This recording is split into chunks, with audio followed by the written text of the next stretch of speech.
Hello everyone, welcome to the subject planet. जैसे कि यहाँ पे प्रिपरेशन कर रहे हैं यूजीसी नेट पेपर 2 एजुकेशन के लिए, जिसमें आज जो हमारा सेशन रहेगा वो रहेगा आपका यूनिट 3 का C section, learner and learning process. ये यूनिट 3 है आपकी, जिसमें हम लोग सी सेक्शन को आज डिस्कस करेंगे। अब ये जो सी सेक्शन है जिसमें हम लोग principle and theories of learning को डिस्कस करने वाले हैं। थोड़ा सा मैंने लर्निंग का भी कंटेंट यहाँ पे डाला है, क्योंकि लर्निंग से आपके एप्लीकेशन बेस्ड क्वेश्चंस आते हैं, है ना। और कौन कौन सी हमें थ्योरीज पढ़नी है, बिहेवियरिस्टिक की पढ़नी है, कॉग्निटिव पढ़नी है, सोशल जो लर्निंग थ्योरीज हैं, कौन कौन से फैक्टर्स हैं जो सोशल लर्निंग थ्योरीज को अफेक्ट करते हैं, सोशल कॉम्पिटेंस क्या होता है और सोशल कॉग्निशन, उनके बीच का जो रिलेशनशिप है, ठीक है। इन सारी चीज़ों को इस सेशन में हमें डिस्कस करना है ना। जो आज हम लोग डिस्कस करेंगे वहाँ पे थ्योरीज के बारे में। देखो, एक दिन में एक ही थ्योरी हो पाएगी, दो चार थ्योरीज को डिस्कस नहीं कर पाएंगे, ठीक है। तो आ जाओ फिर। ये पूरा मैंने एक जस्ट में ये डाला हुआ है पूरा पिक्चर, ठीक है। कि लास्ट में जब पूरी थ्योरीज को कंप्लीट कर लेंगे उसके बाद इसको हम लोग एक बार देखेंगे, ठीक है। अभी आ जाओ फॉर्म्स ऑफ लर्निंग पे। फॉर्म्स ऑफ लर्निंग मतलब देखो, लर्निंग तो बताने की जरूरत नहीं होनी चाहिए ना, बहुत ईजी है। लर्निंग कहने का मतलब क्या है, जब हमारे बिहेवियर में चेंज आने लगे, है ना। लर्निंग तभी होती है जब हमारे बिहेवियर में चेंज आती है। अब क्वेश्चन जो आते हैं आपके वो किससे आते हैं, फॉर्म्स ऑफ लर्निंग, ठीक है। पेपर 1 में भी इंपॉर्टेंट हो जाता है इस तरीके से, जिसमें परपेचुअल लर्निंग होती है, कंसेप्चुअल लर्निंग होती है, एप्रिशिएटिव लर्निंग होती है और एसोसिएटिव लर्निंग होती है, ठीक है। ये लर्निंग के बारे में थोड़ा सा मैंने डाला भी हुआ है। परपेचुअल लर्निंग कहने का मतलब क्या है देखो, इसको की पॉइंट्स अपनी कॉपी में लिखना, बहुत डिटेल में मत लिखना, है ना। परपेचुअल परपेचुअल लर्निंग कहने का मतलब क्या है, this is the type of learning in which individual perceive various incident, ठीक है। ध्यान रखो, पेपर 1 के लिए भी इम्पोर्टेंट है। यहाँ पे क्या, जो इंडिविजुअल होते हैं वो क्या करते हैं, परसीव करते हैं, ठीक है, इंसिडेंट्स को, ऑब्जेक्ट्स को थ्रू देयर सेंस ऑर्गन, है ना। कि कहाँ से, अपने सेंस ऑर्गन्स की हेल्प से वो क्या करते हैं, जो भी चीजें हैं, ठीक है, उसको क्या करते हैं, परसीव करते हैं। जो भी इंसिडेंट हैपन हुए हैं उनको परसीव करते हैं and is able to understand improve their response to stimuli, ठीक है। मतलब ओवरऑल परपेचुअल लर्निंग में ये आप समझ सकते हो, यहाँ पे इंडिविजुअल क्या करता है, अपने सेंसेस का यूज करता है चीजों को परसीव करने के लिए, है ना। जो भी ऑब्जेक्ट है या जो भी इंसिडेंट्स है उनको परसीव करने के लिए। For example, distinguish between the various orders, able to separate different shade of colour. जैसे केमिस्ट्री में जाते हो तो कई सारे होते नहीं है कि आपको बोलते हैं कि हाँ ये ऑर्डरलेस है, इसमें ऑर्डर है, मतलब कलर्स हैं, ऑर्डर मतलब कलर्स, ठीक है। डिफरेंट शेड्स को बताने के लिए ऑर्डर। अब ऑर्डर कैसे आपको पता चलता है, आप स्मेल करके देखते हो, अपने सेंसर्स का यहाँ पे यूज करते हो। तो परपेचुअल लर्निंग में आपको ध्यान में रखना है कि यहाँ पे इंडिविजुअल चीजों को समझने के लिए, अंडरस्टैंड करने के लिए, उस पर्टिकुलर स्टिमुली के लिए रिस्पॉन्ड करने के लिए वो अपने सेंसर्स का यहाँ पे यूज करता है, ठीक है। कंसेप्चुअल लर्निंग, कंसेप्चुअल लर्निंग कहने का मतलब क्या है, this form of learning refers to the understanding the concept and ideas more extensively and perceiving the object without it being in its concrete form, ठीक है। यहाँ पे ये जो होते हैं कंक्रीट फॉर्म में नहीं होते हैं। After this individual start thinking in abstract term. दो टर्म्स यहाँ पे आपको ध्यान रखने, एक एब्स्ट्रैक्ट टर्म और एक आपका कंक्रीट फॉर्म, ठीक है। अभी मैं इसको समझाती हूँ। For example, math is a subject that teachers you concept rather than rote learning formula and equation, ठीक है। मतलब क्या है, यहाँ पे कंसेप्ट, देखो कंसेप्चुअल लर्निंग में क्या होता है, आप कंसेप्ट को समझते हो, आइडियाज को जो भी है उसको मतलब और डीपर लेवल पे जाके समझने की कोशिश करते हो, मतलब कंक्रीट एब्स्ट्रैक्ट लेवल पे हुआ होता है, ठीक है। आपने कोई क्वेश्चंस को देखा तो आप इसको क्या करते हो, आपने सॉल्व किया, नहीं सॉल्व हो रहा, उसके बारे में थिंक करते हो आप, ठीक है। एब्स्ट्रैक्ट थिंकिंग यहाँ पे होती है। इंडिविजुअल खुद से इसके बारे में थिंक करना स्टार्ट करता है, एब्स्ट्रैक्टली इसके बारे में थिंक करता है, ठीक है। यहाँ पे रूट लर्निंग नहीं आती है, ठीक है। या आप सिर्फ फॉर्मूले को रट लोगे, इक्वेशन को रट लोगे तो काम हो जाएगा, नहीं, यहाँ पे रूट लर्निंग नहीं आती है। तो कह सकते हो यहाँ पे कंक्रीट फॉर्म में लर्निंग नहीं होती है। जो भी ऑब्जेक्ट को हम लोग परसीव कर रहे हैं वो कंक्रीट फॉर्म में नहीं होती है। वो एक यहाँ पे हम जो थिंकिंग करते हैं वो जो भी ऑब्जेक्ट्स हैं, ठीक है, जो भी ऑब्जेक्ट है उसके लिए जो भी हम थिंकिंग करते हैं वो किस फॉर्म में होती है, एब्स्ट्रैक्ट टर्म में होती है, ठीक है। एब्स्ट्रैक्ट टर्म होती है, यहाँ पे हम कंसेप्ट को समझते हैं, है ना, आइडियाज जो भी हैं उनको समझते हैं, ठीक है। मोर डीपली, मतलब बहुत ज्यादा डेप्थ में जाके इन सारी चीजों को हम यहाँ पे समझते हैं, ठीक है। तो यहाँ पे कंसेप्चुअल, देखो कंसेप्चुअल वैसे भी समझ में आ रहा है, जैसे हम लोग बोलते हैं कंसेप्चुअल क्वेश्चंस आए थे, ठीक है, तो वही चीज है। Appreciative learning, appreciation and learning go hand in hand to build capacity, मतलब जो appreciation होता है और जो हमारी learning होती है वो साथ ही साथ में चलती है। In this type of learning, ideas, attitude and mental disposition that is related to positive feeling of mind play a role in enhancing the values, ठीक है। अब आपको सिर्फ यही लाइन लिखनी, पूरे डिटेल में लिखने की जरूरत नहीं है यहाँ पे, ठीक है।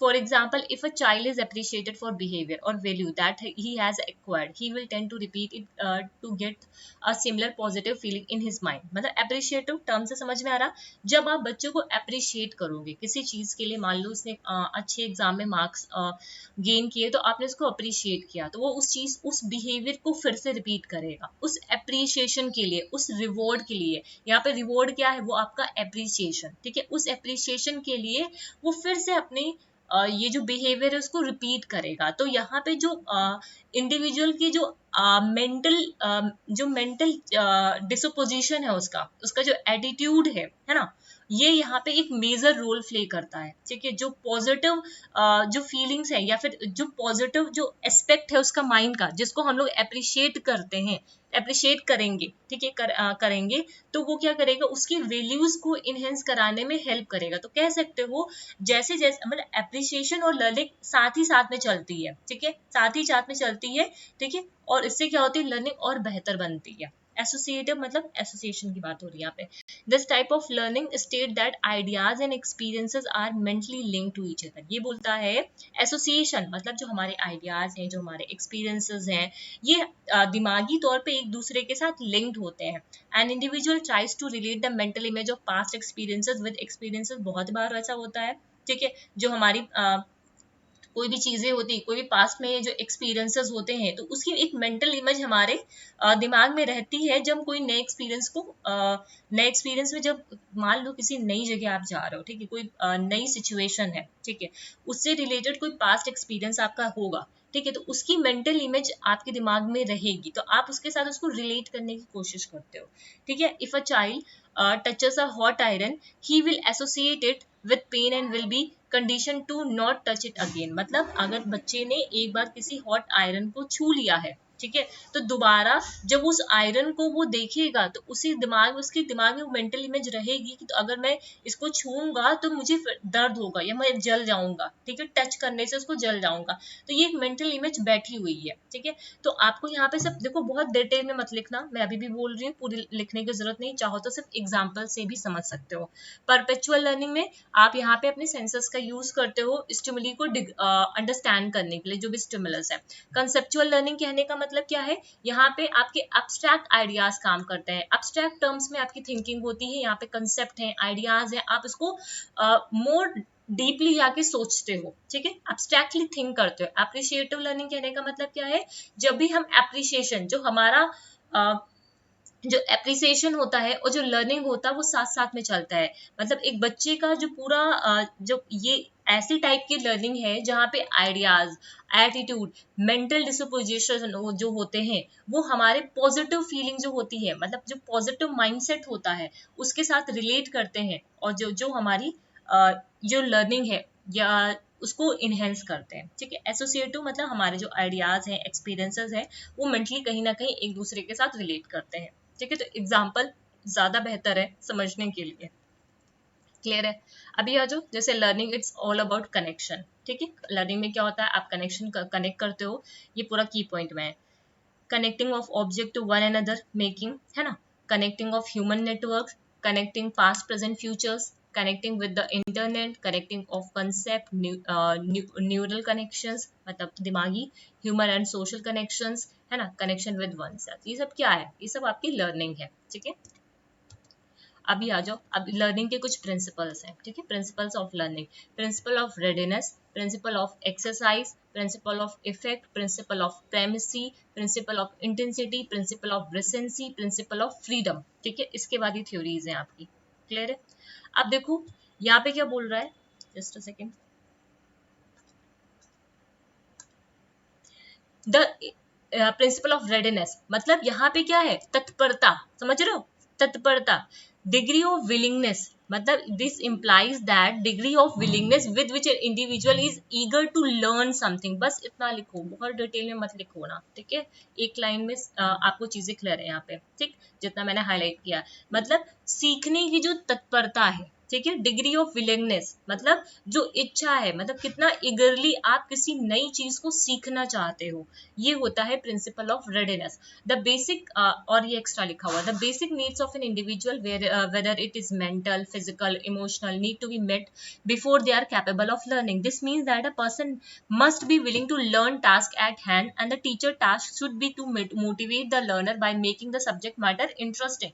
सिंपल सा आपको यहाँ पे ये ध्यान रखना है, जो भी प्रिंसिपल ऑफ रेडीनेस में क्या है, यहाँ पे डिग्री ऑफ विलिंगनेस की बात होती है, ठीक है, जिस मतलब जो इंडिविजुअल है कितनी तत्परता के साथ जो नई चीजें हैं उसको सीखना चाहता है। तो इसके लिए टीचर को क्या करना चाहिए, इंटरेस्टिंग जो सब्जेक्ट मैटर हो उसके सामने प्रेजेंट करने चाहिए, ठीक है, जिससे वो मोटिवेट हो पाए सीखने के लिए, है ना। तो ये है प्रिंसिपल ऑफ रेडीनेस। फिर principal of exercise, principle of exercise, this principle state that learning is strengthened if it is followed bye repetition and regular practice. सिर्फ इतना ही लिखना आपको, ठीक है, पूरा डिटेल में नहीं लिखना आपको। प्रिंसिपल ऑफ एक्सरसाइज, लगातार जब किसी चीज की जब प्रैक्टिस कराते रहेंगे तो हमारी लर्निंग कैसी होगी, स्ट्रेंथ करेगी, मजबूत बनेगी, ठीक है, हमारी लर्निंग अच्छी होगी। जैसे मान लो बोला जाता है ना मैथमेटिक्स में प्रैक्टिस करते रहना चाहिए तो उसको लर्न करने की जरूरत नहीं पड़ेगी, तो क्यों बोला जाता है, इससे हमारी लर्निंग होगी यहाँ पे। तो प्रिंसिपल ऑफ एक्सरसाइज करने का मतलब क्या है, यहाँ पे रेपिटेशन और रेगुलर प्रैक्टिसेस की बात की जाती है, ठीक है, किसी चीज को लॉन्गर टाइम तक रखने के लिए माइंड में हम यहाँ पे क्या करते हैं, रेगुलर प्रैक्टिस कराते हैं। तो प्रिंसिपल ऑफ एक्सरसाइज करके देखना, ठीक है, learning is strengthened if it is followed by repetition and regular practices, ठीक है। आगे भी देख लो, practice leads to improvement and individual is able to retain the information for longer time. जब आप प्रैक्टिस करते रहोगे किसी चीज को, जैसे एक अच्छा सा एग्जांपल आ गया मेरे दिमाग में, जैसे हनुमान चालीसा है, ठीक है, आप डेली पढ़ रहे हो, डेली पढ़ रहे हो, ठीक है, कुछ लोग पढ़ते हो कुछ लोग नहीं पढ़ते, मैं अपना सिर्फ एग्जांपल दे रही हूँ, ठीक है, जैसे मैं डेली पढ़ रही हूँ हनुमान चालीसा, तो मुझे उसे रटना नहीं पड़ा, है ना, वो प्रैक्टिस में आ गया, ऑटोमेटिक मुझे लर्न हो गया, ठीक है, वो लॉन्गर टाइम तक मेरे दिमाग में रहेगा। तो जस्ट मैं अपना एग्जांपल यहाँ पे दे रही हूँ, ठीक है।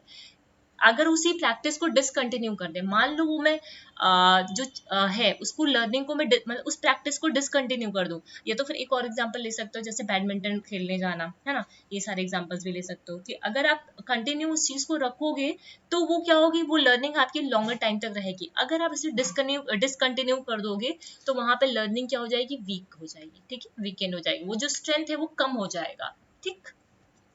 प्रिंसिपल ऑफ इफेक्ट, प्रभाव का इफेक्ट, प्रभाव का नियम। The principal of effect is that learning is strengthened when followed by a pleasant experiences and weekend when associated with negative feeling. मतलब यहाँ पे बोला ये प्रभाव का सिद्धांत है, अगर हम लर्निंग देखो, यहाँ पे मतलब इफेक्ट कहने का मतलब जैसे किसी चीज को हमने किया, ठीक है, और उससे हमें मतलब अच्छे प्लीजेंट एक्सपीरियंस मिले, है ना, प्लीजेंट एक्सपीरियंस मिले, मतलब मैंने क्लास में कोई चीज लर्न कर मतलब सीखी और उसको प्रेजेंट करके दिखाया तो सब लोगों ने बहुत ज्यादा अप्रिसिएशन किया, है ना, तो वो चीज हमारे दिमाग में हमेशा रह जाएगी, ठीक है। और मतलब ये हमारी चीजों को क्या करती है, हमारी जो एक्सपीरियंसेस हैं, ठीक है, जो हमारी एक्सपीरियंसेस है मतलब जो पॉजिटिव एक्सपीरियंसेस है उसको स्ट्रेंथ करती है, मजबूत बनाती है, ठीक है, और नेगेटिव जो चीजें हैं उसको वीक करती हैं, ठीक है। तो प्रिंसिपल ऑफ इफेक्ट में ये क्या, जब आप इसमें सिर्फ इतना ही लिखना, प्रिंसिपल ऑफ इफेक्ट में यहाँ पे लर्निंग को स्ट्रेंथन किया जा सकता है, साथ साथ में उसको प्लीजेंट एक्सपीरियंस दे करके, मतलब उसको एप्रिसिएशन दे करके लर्निंग को यहाँ पे हम लोग क्या कर सकते हैं, स्ट्रेंथ कर सकते हैं, ठीक। प्रिंसिपल ऑफ प्रेमेसी मतलब प्रधानता का सिद्धांत। Primacy the state of being first, क्या, the state of being first lays a strong foundation that become difficult to erase, ठीक है, this is the reason that it is a imperative that the student must learn correctly the first time. Teacher should ensure that the first learning experience should be positive because incorrect information is harder to erase than teaching the correct one is the first place. मतलब simple सी प्रेमेसी कहने का मतलब क्या है, मतलब जो पहली जो हमारी लर्निंग होनी चाहिए, मतलब कहते नहीं है बच्चे का जो फाउंडेशन होता है, बच्चे का जो बेस होता है, ठीक है, जो बच्चे की जो फाउंडेशन एज होती है वहां पे लर्निंग उसकी बेहतर होनी चाहिए। अगर फाउंडेशन एज में ही उसकी लर्निंग अच्छी नहीं हो पाई या फिर उसको अच्छे एक्सपीरियंसेस नहीं मिले तो उसकी मतलब आगे चल के जो इस एज होगी वो उतनी बेहतर नहीं बनेगी। ठीक है, क्योंकि वहां पे बहुत सारे नेगेटिव जो चीजें होंगी वो उसके दिमाग में आ चुकी होंगी। ठीक है, तो वही चीज यहाँ पे बोला जा रहा है कि एक लर्निंग को बेहतर बनाने के लिए, ठीक है, जो हमें एक नींव रखनी है, ठीक है, जो नींव है वहां पे चीजों को बहुत जो हमारी नींव होनी चाहिए वो कैसी होनी चाहिए, स्ट्रॉन्ग, मतलब स्ट्रॉन्ग फाउंडेशन होना चाहिए। ठीक है, यहाँ पे क्या होना चाहिए, स्ट्रॉन्ग फाउंडेशन होना चाहिए, क्योंकि यही चीज आगे चल करके उनकी लर्निंग को बेहतर बनाएगी या उनकी लर्निंग को मतलब खराब करेगी। ठीक, तो ये प्रिंसिपल ऑफ प्रेमेसी है। Principle of intensity.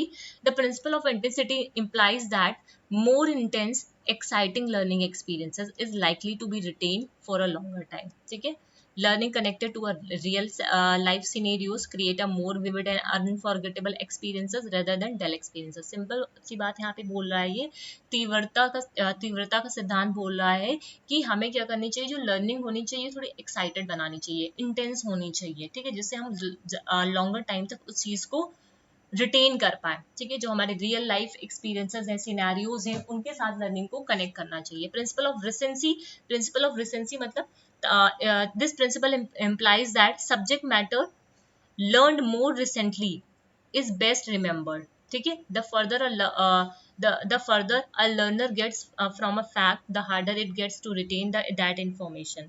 मतलब अगर हमने हाल ही में कोई चीज सीखी है, ठीक है, तो वो हमें जल्दी से याद हो जाती है। ठीक है, जैसे होता नहीं है,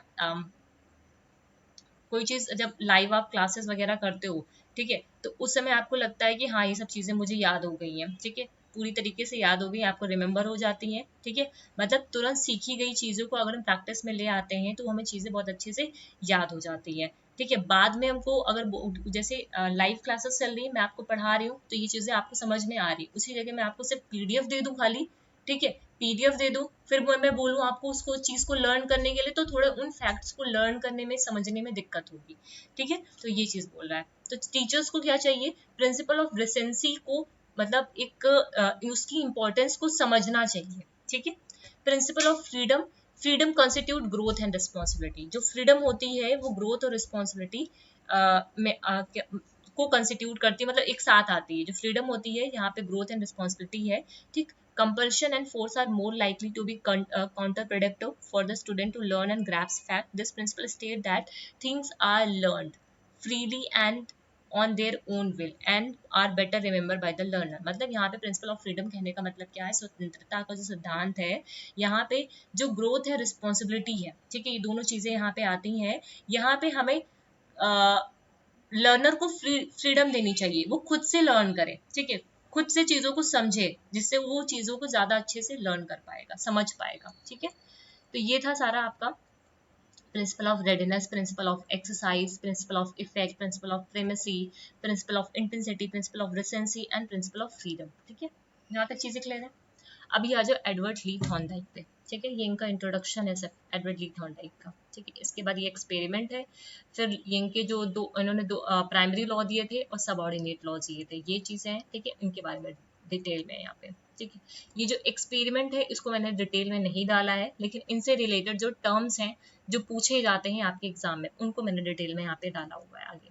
ठीक है, अब समझ लो इनका इंट्रोडक्शन। एडवर्ड ली टेड थॉर्नडाइक, ठीक है, 31 अगस्त 1874 को इनका जन्म हुआ था, 9 अगस्त 1949 में इनका डेथ हुआ था।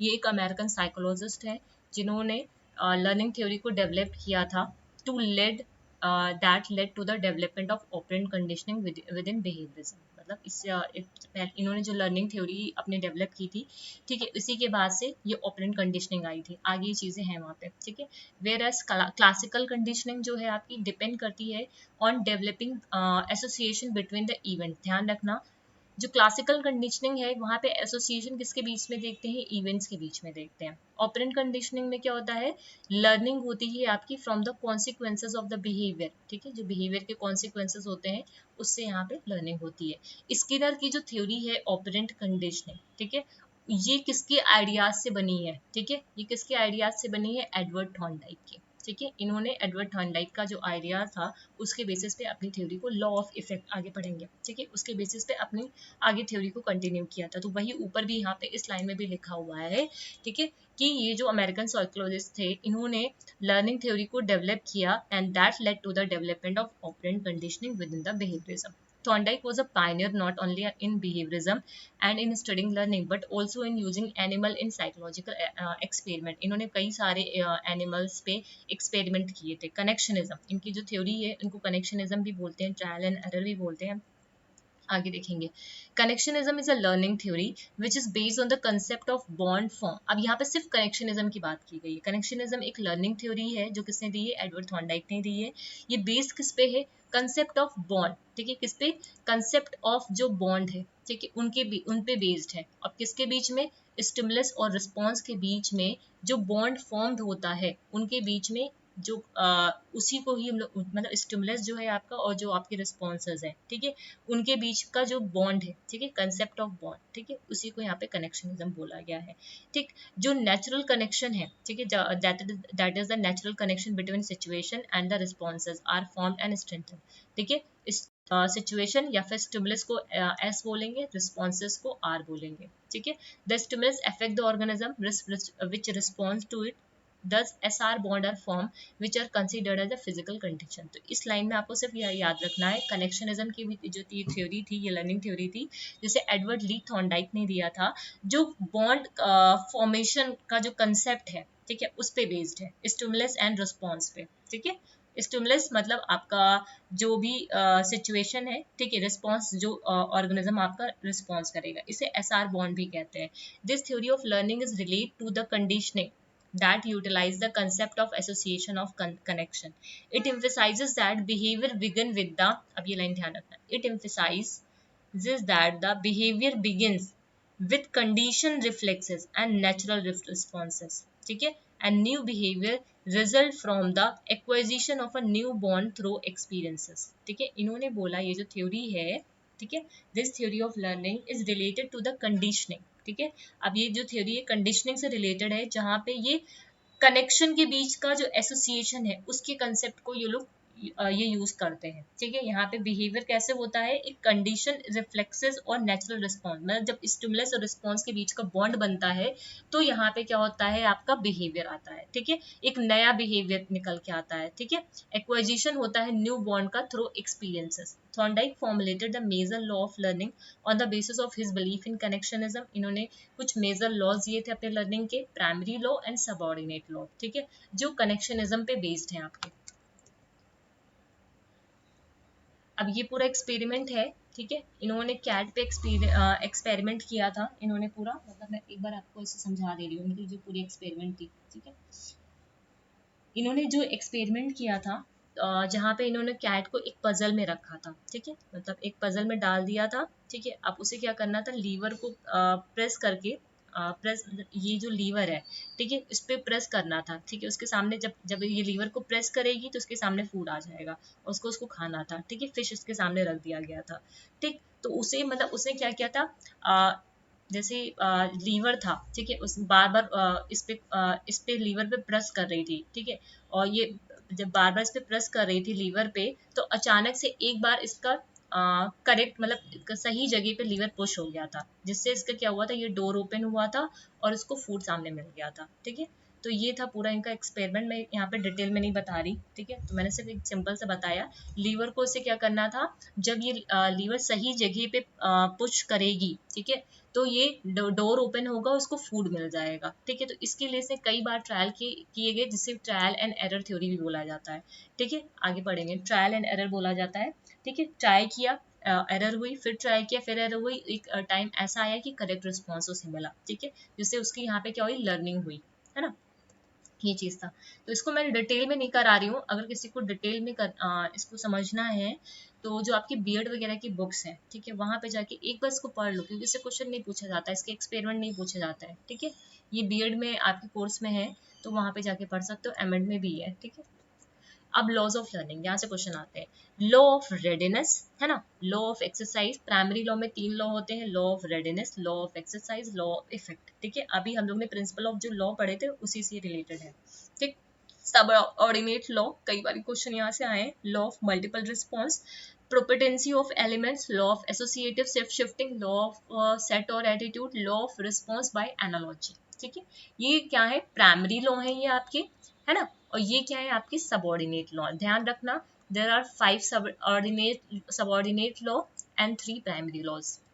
अब ये जो लॉज है इनको समझो, यहाँ से क्वेश्चन आते हैं आपके। ठीक है, law of readiness, first primary law of learning according to him, law of readiness बोलो, है ना, नाम इनके जरूर याद रखना, या फिर लॉ ऑफ एक्शन टेंडेंसी बोलो।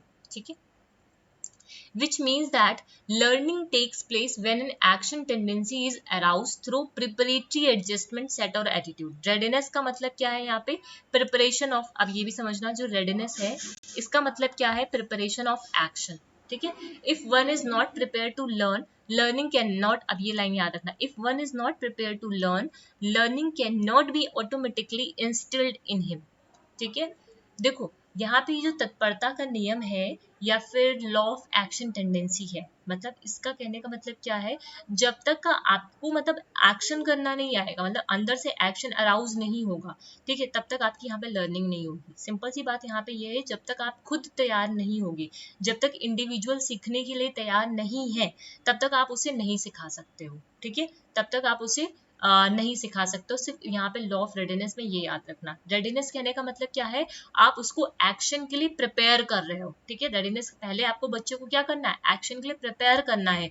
जब वो तैयार हो जाएगा तब उसको लर्निंग करानी है। जब तक बच्चा लर्निंग के लिए तैयार ही नहीं होगा, तब जब तक वो इंडिविजुअल आपका एक्शन, उसके अंदर एक्शन टेंडेंसी आएगी ही नहीं, ठीक है, तब तक आप उसको कैसे प्रिपेयर, तो कैसे उसकी लर्निंग कराओगे, तो वही चीज यहाँ पे बोल रहा है। ठीक है, for example, unless the typist in order to learn typing prepare himself to start, he would not make much progress in lethargic and unprepared manner। मतलब ये है, जब तक जो टाइपिस्ट है टाइपिंग सीखने के लिए खुद को शुरू करने के लिए तैयार नहीं करता है, तो वो क्या करता है, मतलब आप टाइपिंग कराने के लिए जा रहे हो, जो टाइपिस्ट है, ठीक है, वो प्रिपेयर ही नहीं है, मतलब उसको मतलब करना ही नहीं, मतलब वो एक्शन में ही नहीं है। ठीक है, उसके अंदर लॉ ऑफ एक्शन टेंडेंसी है ही नहीं, बिल्कुल उस टाइम पे नहीं है, तो वो क्या करेगा, बहुत धीरे धीरे काम करेगा, मतलब उसका मन नहीं लगेगा काम करने में, है ना, ये चीज है। तो लॉ ऑफ रेडीनेस से सिर्फ इतना याद रखना, यहाँ पे हम क्या करते हैं, प्रिपेयर करते हैं। रेडीनेस का मतलब कि प्रिपरेशन ऑफ एक्शन, एक्शन के लिए प्रिपरेशन करना।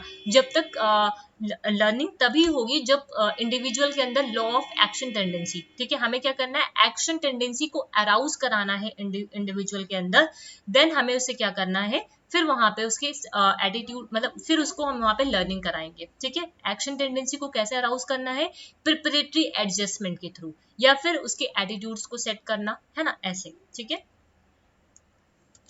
Law of exercise, second law है आपका law of exercise, which means that drill और प्रैक्टिस। ठीक है, यहाँ पे क्या करना है, आपको ड्रिल और प्रैक्टिस कराना है, जो हेल्प करेगी, ठीक है, उसको मतलब हेल्प करेगी in increasing efficiency and durability of a learning. मतलब जो जैसे अभी हम लोग ने देखा ना लॉ ऑफ एक्सरसाइज में, जब अगर उसको ड्रिल और प्रैक्टिस, मतलब जब उसको प्रैक्टिस कराएंगे, तो जो भी लर्निंग होगी ना, उसकी कैसी होगी, मतलब ड्यूरेबल होगी, ठीक है, लॉन्गर टाइम तक होगी। ठीक है, ये कहने का यहाँ पे मतलब है। ठीक है, हम ये जो ड्रिल और प्रैक्टिस है वो क्या करेगा, हेल्प करेगा इफिशिएंसी को इंक्रीज कराने में। According to the Thorndike SR bond theory, the connection are strength with trial or practices and the connection are weakened with trial or practices is discontinued। जो थॉर्नडाइक की जो एसआर बॉन्ड है, अब ये ध्यान रखना ये लाइन को, जो थॉर्नडाइक का एसआर बॉन्ड है, वहां पे लॉ ऑफ एक्सरसाइज का यूज किया जा रहा है। ये जो कैट है वो किसका यूज कर रही है, लॉ ऑफ एक्सरसाइज का यूज कर रही है।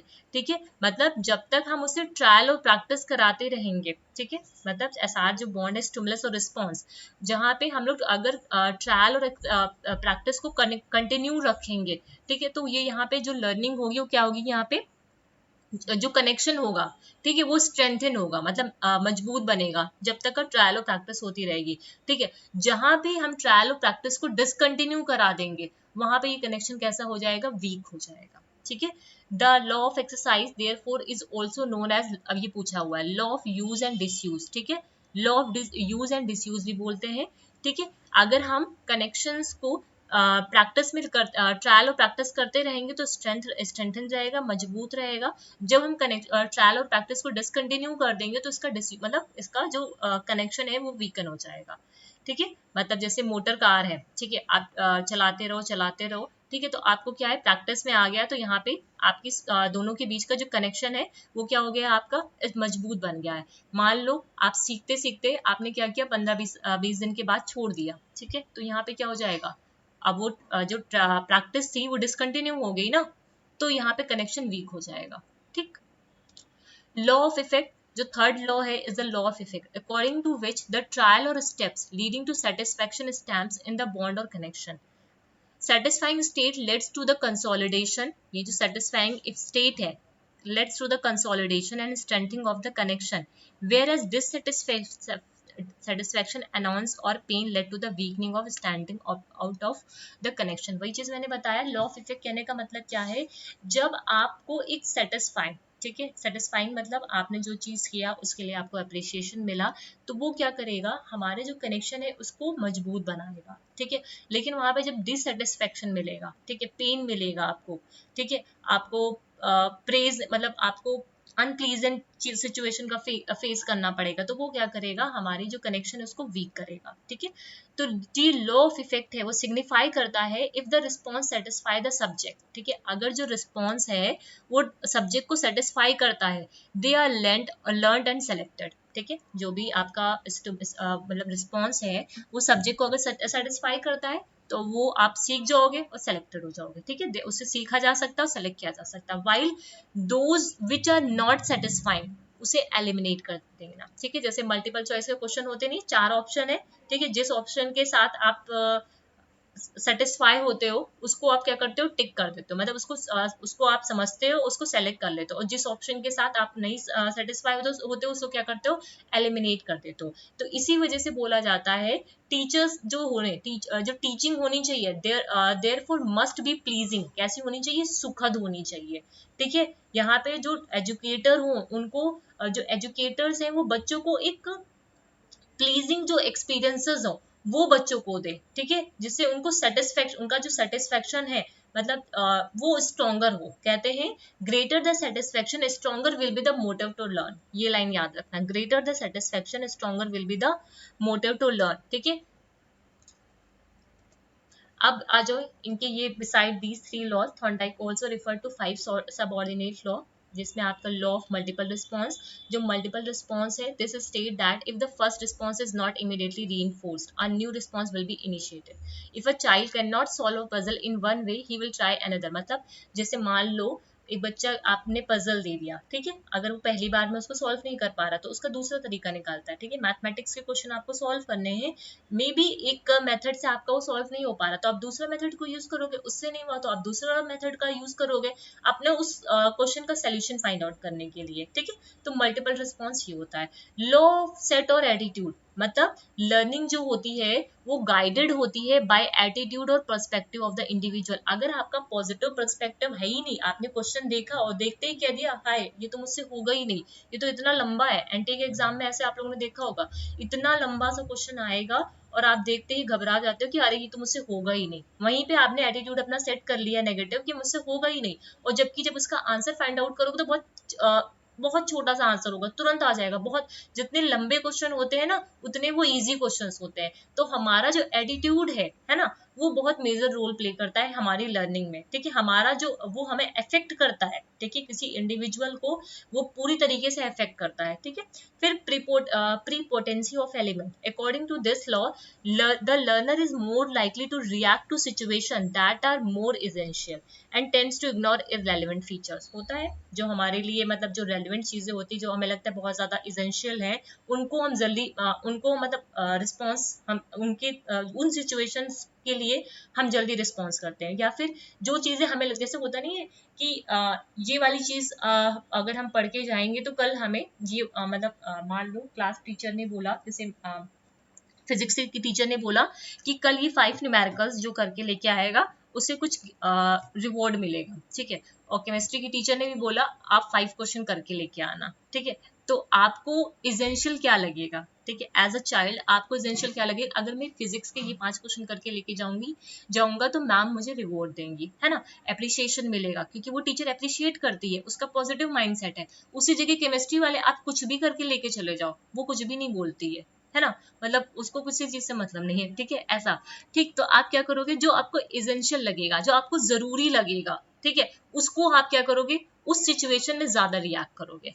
Law of response by analogy, यहाँ पे जो हमारे ओल्ड एक्सपीरियंसेस होते हैं उनको हम क्या करते हैं, कंबाइन करते हैं न्यू सिचुएशन के साथ, ठीक है, मतलब ओल्ड जो एक्सपीरियंसेस हैं, ठीक है, हम जब किसी नई चीज को सीख रहे होते हैं तो वहां पे हमारे जो ओल्ड एक्सपीरियंसेस होते हैं उनके कुछ एलिमेंट्स को यहाँ पे हम क्या करते हैं, कंबाइन करते हैं उस चीज को सीखने के लिए, ठीक है।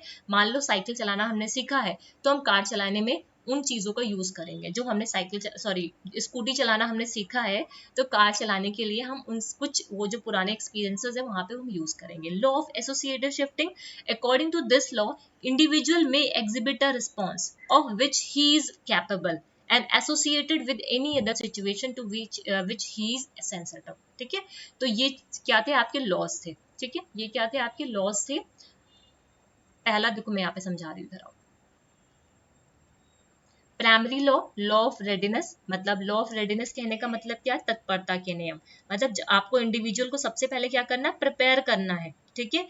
इंडिविजुअल को आपको क्या करोगे, यहाँ पे प्रिपेयर करोगे, तब वो आगे की लर्निंग, मतलब प्रिपरेटरी, पहले उसको प्रिपेयर करना है इंडिविजुअल को। लॉ ऑफ एक्सरसाइज कहने का मतलब क्या है, ड्रिल एंड प्रैक्टिस, ठीक है। ड्रिल एंड प्रैक्टिस से क्या होगा, लर्निंग लॉन्गर टाइम तक रहेगी। लॉ ऑफ इफेक्ट कहने का मतलब क्या है, जो भी लर्निंग होते हैं उसके जो पॉजिटिव एक्सपीरियंसेस होते हैं, ठीक है, वो इम्पैक्ट करते हैं हमारी लर्निंग पे। पॉजिटिव एंड नेगेटिव दोनों ही इम्पैक्ट करते हैं, ये नहीं सिर्फ पॉजिटिव ही इम्पैक्ट करेगा, पॉजिटिव एंड नेगेटिव, मतलब जो इफेक्ट्स होते हैं लर्निंग के, वो हमें क्या करते हैं, इम्पैक्ट करते हैं। सबऑर्डिनेट लॉज में लॉ ऑफ मल्टीपल रिस्पॉन्स, किसी चीज को सॉल्व करने के लिए हम क्या करते हैं, मल्टीपल रिस्पॉन्सेस करते हैं। प्रोपेटेंसी ऑफ एलिमेंट्स हो गया, है ना। फिर क्या हो गया, प्रोपेटेंसी ऑफ एलिमेंट में क्या हो गया, जो चीजें इसेंशियल है उनको क्या करेंगे, हम रिएक्ट करेंगे पहले, ठीक है। फिर law of set of attitude, मतलब हमारा जो एटीट्यूड है, ठीक है, वो हमें क्या करता है, हमारी लर्निंग को इम्पैक्ट करता है। Law of response by analogy, जहाँ पे जो ओल्ड है एक्सपीरियंसेस, उसके कुछ एलिमेंट्स को हम न्यू सिचुएशन में न्यू एक्सपीरियंसेस को सीखने के लिए यूज करते हैं। लॉ ऑफ एसोसिएटिव शिफ्टिंग, ये 5 हो गया, ठीक है। तो आज का जो सेशन रहेगा, मैंने बहुत ज्यादा डिटेल में अभी, मतलब ये देखो यहाँ पे आओ, ये है कुछ फैक्टर्स है। अब यहाँ से क्वेश्चन आपके पूछे जाते हैं, ठीक है, यहाँ से क्वेश्चन आते ही आते हैं आपके, ठीक है। तो यहाँ से ये जो चीज है इसको हम लोग कल के सेशन में करेंगे, आज के सेशन में नहीं करेंगे, ठीक है। जिसमें स्टिमुलस है, इसको कल के सेशन में करेंगे, ठीक है, आज के सेशन में नहीं करना है, ठीक है। तो ये वाली चीजें हैं, इसके बाद ये ऑपरेंट कंडीशनिंग है। तो कल का जो सेशन होगा, आज का थोड़ा छोटा है सेशन, ठीक है, कल का जो सेशन होगा वहां पे हम लोग ऑपरेंट कंडीशनिंग को भी डिस्कस करेंगे, प्लस ये जो है फैक्टर्स कौन कौन से इन्वॉल्व होते हैं, स्टिमुलस और goal, block, responses, chances of success, selection of proper moment, fixation, ये आपको याद होनी चाहिए, इंपॉर्टेंट है, क्वेश्चंस पूछे जाते हैं यहाँ पे, ठीक है। तो इसे हम लोग नेक्स्ट सेक्शन में करेंगे, आज के लिए इतना ही रखते हैं। आज थोड़ा सा जल्दी सेशन एंड कर रही हूँ, ठीक है। अगर वीडियोस इन्फॉर्मेटिव लगे तो चैनल को सब्सक्राइब करिएगा, शेयर करिएगा अपने फ्रेंड्स के साथ जो लोग भी प्रिपरेशन कर रहे हैं यूजीसी नेट पेपर 2 एजुकेशन के लिए। हम लोग ऑलमोस्ट यूनिट 3 को कंप्लीट कर लेंगे, इस वीक में तो हो ही जाएगा आराम से, ठीक है। यूनिट 3 का सी है, ठीक है, इसके बाद डी सेक्शन हमें करना है। इसके बाद हम लोग नेक्स्ट यूनिट को स्टार्ट करेंगे। ऑलरेडी मैंने इन सबको डिटेल में करा रखा हुआ है, जो आपकी यूनिट 4 है, यूनिट 5 है, 6, 7 ऑलरेडी मैंने करा भी रखा हुआ है। तो आप एक प्लेलिस्ट मैंने कम्युनिटी टैब पर शेयर की है, तो वहां से भी जाके वीडियोस को देख सकते हो, है ना। और जो लोग भी टेलीग्राम पे नहीं जुड़े हो, वो लोग टेलीग्राम पे भी जुड़ना। मैंने कई सारी एक आध दिन में चीज़ें शेयर की हैं वहाँ पे, जल शक्ति जो मंत्रालय है उससे रिलेटेड, ठीक है, वो आपके करंट अफेयर में इवन आप, और उसके अलावा जो आपका इन्वायरमेंट सेक्शन है वहाँ पे वो आपको हेल्प करेगा। Okay, so thank you everyone.